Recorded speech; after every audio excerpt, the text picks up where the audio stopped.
ఆత్మీయ తల్లిదండ్రులు మీ అందరికీ నా వందనాలు. నేను చెప్పే సాక్ష్యం అంటే మేము మామూలుగా 3 నెలల ద్వారా దేవుడు మా పట్ల ఎన్నో అద్భుతంగా లక్షగా జరిగించాడండి. అంతకుముందు అయితే మా పరిస్థితి ఎలా ఉండేదంటే పక్కింటి కూడా 10 రూపాయలు అడిగి తీసుకొచ్చుకునే పరిస్థితిలో ఉండేదండి. కేజీ బియ్యాన్ని కూడా పక్కంటే తీసుకునే పరిస్థితి అండి. అలాంటి టైంలో అయ్యగారు అలా కాదు ఇలా ఉందని చెప్పేసి అయ్యగారు మమ్మల్ని అన్ని విషయాల్లో బలపరిచారండి. అయితే అలాగే అని చెప్పేసి ఒకసారి ఎన్నిసార్లు చెప్పాను నేను వెళ్ళలేదండి. సర్లే ఒకసారి చూద్దామని చెప్పేసి అయ్యగారు మాట విన్నానండి. అలా అయ్యగారు మాట వినడం ద్వారా మాకు పనులు కదండి మా పని చేసి వస్తే లాస్ట్కి వచ్చేపాటికి అమౌంట్ ఎంతో కొంత 10,000 20,000 అలా వదిలేసేవాళ్ళండి. అయితే వాళ్ళైతే ఇచ్చేవాళ్ళు కదా, ఇక పనికి లాస్ట్కి వచ్చినాక ఇక ఇబ్బంది పెట్టేవాళ్ళు. అలాగే ఆ పనులు కూడా వదిలేసేవాళ్ళు. ఇలా బాధపడుతుంటే అయ్యారు అలా కదయ్యా పనులు కూడా ప్రథమ ఫలమును ఇలా తీసుకో ఇలా ఉందని చెప్పేసి చెప్పారండి అన్ని విషయాల్లో. అలాగే అయ్యగారి మాట విని అలా నడుచుకోవడం ద్వారా దేవుడు మా పట్ల ఎన్నో అద్భుతంగా ఆశ్చర్యాలు జరిగించాడండి. అలాగే పనులు ప్రథమ ఫలం దశమాన్ని తీసుకోవడం ద్వారా దేవుడు ఎంతో సమృద్ధి దీవెనాశీర్వాదాలు ఇచ్చాడండి. అలాగే ఈ 3 నెలల గృహారాధనలు పెట్టుకోవడం ద్వారా అంతకుముందు అయితే మా గృహంలో అయితేనండి మేము ఇంటికి ఎక్కడికైనా బయటికి వెళ్ళినా అలా తలుపు తీసి వదిలేసి వెళ్ళిపోవాలండి, దగ్గరికి వేసి లేదంటే ఆ గుడి పెట్టేసి వెళ్ళిపోవాలి. అలా ఉండేదండి మా పరిస్థితి. ఇంట్లో సామాను కూడా పెద్దగా ఏముండేవి కాదు. అలా ఈ 3 నెలల గృహారాధనలు పెట్టుకోవడం ద్వారా దేవుడు మమ్మల్ని ఎంతో దీవించి ఆశ్రయించాడండి.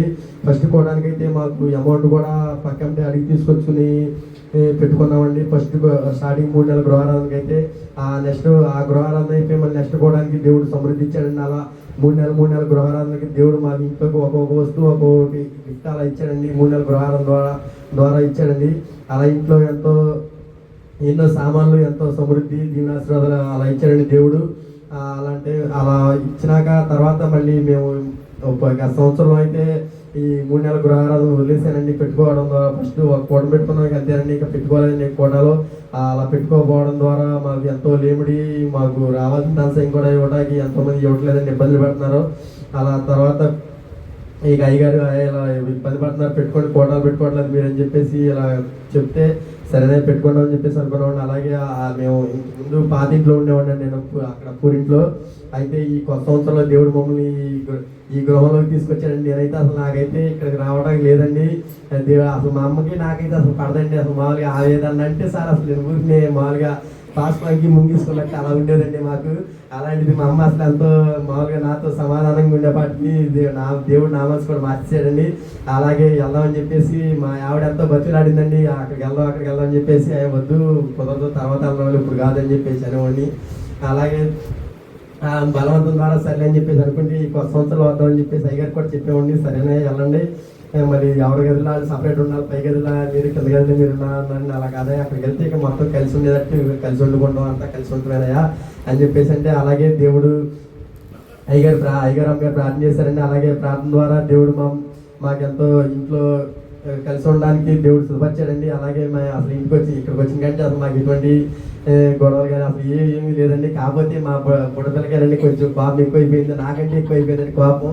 అసలు మా అమ్మ ఏదన్నా సరే ఊరికే కొంచెం బాగా ఇదైపోతుందండి ఆ పిల్ల. ఆ పిల్లని చూస్తే అసలు నేనే నన్ను మించిపోయింది అనుకున్నా. నాకు అసలు నేనే అసలు సైలెంట్గా ఉన్నా, నీ పిల్ల ఏంటంటే అయిపోతుంది అని చెప్పేసి అనుకున్నానండి. అలాగే ఈ కోడం ఈ నెలలో పెట్టుకున్నామండి. పెట్టుకున్న తర్వాత ధనసాయం అయితే ఎంతో లేవుడిగా ఉందండి. కోటానికి ధనసాయం అందేమని భయపడ్డానండి. అలాగే ఈ కోటానికి ధనసాయం అయితే నేను సాక్ష్యం చెప్పుకుంటా అనుకున్నాను. రాత్రి కాలం అయ్యగారు కూడా చెప్పాను, రాత్రి అయ్యా ప్రార్థన చేయండి ధనసాయం అంటే సాక్ష్యం చెప్పుకున్నాను, మళ్ళీ డేట్ మారకూడదని చెప్పేసి అనుకుంటే అలాగే ప్రార్థన చేశారండి అయ్యగారమ్మ గారు. అలాగే దేవుడు ధనసాయం శుభపరిచాడండి. అలాగే ఈ కోటం కూడా ఎంతో ఘనంగా జయకరంగా జరిపిస్తున్నారండి. ఇంకా ఈ 3 నెలల గృహారాధనలు వదలకుండా మేము ఇంకా దేవుళ్ళు ఇంకా బలంగా నిలబడాలని మీ అందరూ ప్రార్థన చేస్తానని వేడుకుంటున్నానండి.